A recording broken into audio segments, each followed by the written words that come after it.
Hello everyone, welcome to my YouTube channel. आप सभी का स्वागत है हमारे आज की इस वीडियो में। और फ्रेंड्स, आप सभी लोगों को इन्फॉर्मेशन मिल चुकी होगी कि ग्रुप डी भर्ती का जो सबसे पहला पैनल है वो जारी हो चुका है, यानी कि पैनल लिस्ट जो है रेलवे की तरफ से जारी हो चुकी है।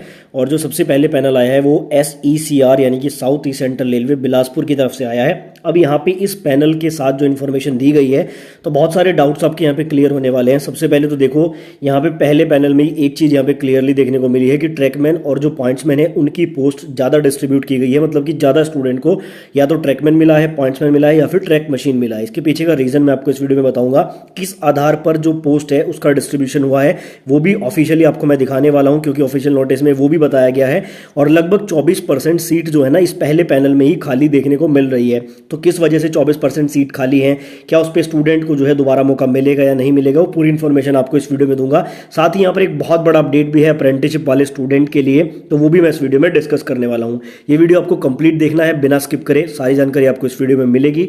और चैनल पर नए हो या फिर रेलवे ग्रुप डी और रेलवे से जुड़ी पल पल की ऑथेंटिक अपडेट पाना चाहते हो तो चैनल को सब्सक्राइब करके बेल आइकन को जरूर प्रेस करें। तो फ्रेंड्स, मैंने यहाँ पे ओपन किया हुआ है साउथ ईस्ट सेंट्रल रेलवे का जो पैनल आया है वो मैंने यहाँ पे ओपन किया। सबसे पहले तो मैं आपको एक बार दिखाना चाहूँगा कि जो पोस्ट हैं वो सबसे ज़्यादा कौन सी मिली है। देखो, अगर बात करें पॉइंट्समैन की, कैटेगरी नंबर 8 में पॉइंट्समैन है और 101 छात्रों को पॉइंट्समैन की पोस्ट मिली है। उसके बाद बात करें अगर असिस्टेंट ट्रैक मशीन, तो देखो 30 स्टूडेंट को असिस्टेंट ट्रैक मशीन की पोस्ट मिली है। मैं आपको बता दूँ, जो आपके रेलवे ग्रुप डी ट्रैकमैन होते हैं और जो आपके असिस्टेंट ट्रैक मशीन वाली पोस्ट होती है थोड़ा सिमिलर क्यों हो जाती है। जो एक ट्रैकमैन होता है वो भी ट्रैक पे रह के काम करता है, और जो ट्रैक मशीन पे जो असिस्टेंट आप लगेंगे वो भी आपको ट्रैक पे रह के ही काम करना होता है। थोड़ा सा सिमिलैरिटी है इन दोनों पोस्ट में। तो ये भी 30 लोगों को मिली है। और लास्ट में अगर देखा जाए ट्रैक मेंटेनर ग्रेड 4 61 लोगों को ये पोस्ट मिली है। सवाल ये उठता है कि ज़्यादा लोगों को ट्रैकमैन पॉइंट्समैन क्यों मिली है, तो इसका आंसर भी बहुत सिंपल सा है। जैसे कि आप लोगों को पता है कि रीडिस्ट्रीब्यूशन करके वैकेंसीज का ट्रैकमैन और पॉइंट्समैन की पोस्ट को सभी जोन में लगभग बढ़ाया जा रहा है। तो ऑब्वियस सी बात है, अगर ज़्यादा पोस्ट होगी तो ज़्यादा लोगों को वही मिलेंगी। दूसरा एक और आप इसको दूसरे नज़रिए से भी देख सकते हैं कि काफ़ी ज़्यादा जो स्टूडेंट होते हैं उनका मेडिकल स्टैंडर्ड बहुत अच्छा होता है, आइज़ वगैरह प्रॉपर होती है। और जो पॉइंट्समैन है, जो ट्रैकमैन है और जो ट्रैक मशीन है, ये ऐसी पोस्ट है जिनमें मेडिकल स्टैंडर्ड अच्छा मांगा जाता है।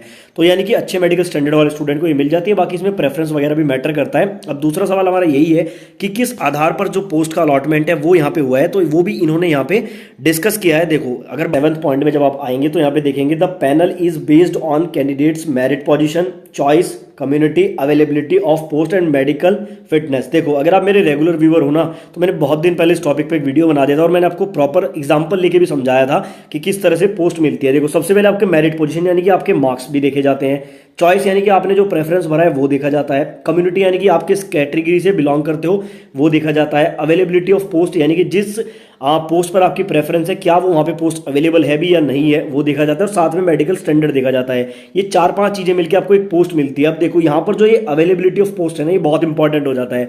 मान लो कि आपके मार्क्स भी ठीक ठाक हैं, बढ़िया मार्क्स हैं, चॉइस भी आपने प्रेफरेंस में अच्छे से भरी है, कम्युनिटी भी आपकी देखी जाएगी, लेकिन अगर आपको मेडिकल स्टैंडर्ड में यहाँ पे C1 मिलता है और C1 मिलने के बाद अवेलेबिलिटी ऑफ पोस्ट यानी कि C1 मेडिकल स्टैंडर्ड की पोस्ट नहीं बचती है और आप मेरिट में जो है नीचे हो, मतलब आपसे ऊपर बहुत सारे स्टूडेंट हैं C1 मेडिकल स्टैंडर्ड के साथ ज़्यादा मार्क्स वाले, तो आपको कोई पोस्ट नहीं मिलेगी। ये भी एक बड़ा अपडेट है। तो इसलिए C1 मेडिकल स्टैंडर्ड वाले काफ़ी स्टूडेंट ऐसे रह सकते हैं जिनको शायद कोई भी पोस्ट ना मिले।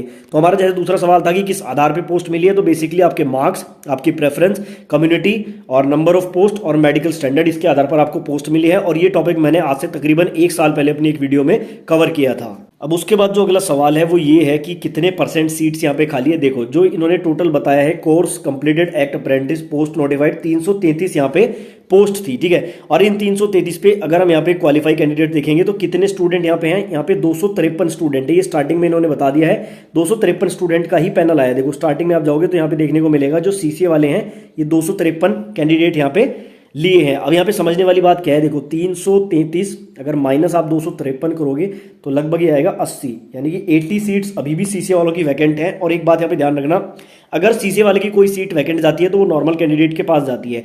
अब देखने वाली बात ये है कि 80 सीट्स वैकेंट क्यों है, तो उसका भी कारण इन्होंने यहाँ पे बताया है। तो यहाँ पे जब आप 4th पॉइंट में जाएंगे तो देखने को आपको मिलेगा। देखो, 4th पॉइंट में इन्होंने क्या कहा है, this is a provisional part panel and roll number of some candidates have not been declared due to non qualify the medical examination in medical standards and whose cases files are being referred to fingerprint examiner for expert opinion and shall be declare later if found fit authentic and fulfilment of all laid down requirement and other reasons. यानी कि देखो ये जो 80 seats आपको खाली दिख रहे हैं इसमें वो स्टूडेंट हैं जो या तो किसी कारण से पेंडिंग है, किसी डॉक्यूमेंट के कारण से वो पेंडिंग है, या कुछ ऐसे हैं जो मेडिकल इशू के कारण पेंडिंग है, जैसे पाइल्स वगैरह होता है तो उसमें टाइम मिल जाता है, या फिर यहाँ पे फिंगरप्रिंट मैच ना होने के कारण पेंडिंग है। अब इनको जो है यहाँ पे बारीकी से एग्जामिन किया जाएगा और अगर सब चीज़ें सही निकलती है तो उनको यहाँ पे पैनल में शामिल किया जाएगा। इसलिए यहाँ पर अगर आप ये निकालेंगे 80 जो स्टूडेंट हैं, अगर इसको 333 से परसेंटेज में निकाल दें तो 24% सीट्स यहाँ पे वैकेंट आपको मोटी मोटी अभी दिखाई देंगी, लेकिन ये इतनी वैकेंट नहीं रहेंगी